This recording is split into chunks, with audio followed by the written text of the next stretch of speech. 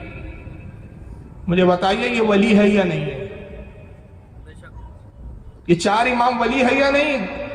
غریب نواز سید ہے، تقلید کس کی کر رہے ہیں؟ امام اعظم ابو حنیفہ کی کر رہے ہیں۔ حضرت بختیار کاکی سید ہے لیکن مقلد امام اعظم ابو حنیفہ کے ہیں۔ حضرت بندہ نواز گیسو دراز سید ہے لیکن مقلد کس کے؟ امام اعظم کے۔ اور خود سرکار غوث اعظم سید ہے، ولیوں کے تاجدار ہے لیکن مقلد امام احمد ابن حنبل کے۔ تو ولی ہونے کے بعد، سید ہونے کے بعد غیر سید اماموں کی تقلید بھی کر رہے ہیں، ان سے علم بھی حاصل کر رہے ہیں۔ اور اگر محدثین کی فہرست دیکھ لیں آپ تو حیران ہو جائیں گے، قرآن کے بعد جو سب سے افضل ترین کتاب مانی جاتی ہے وہ صحیح بخاری۔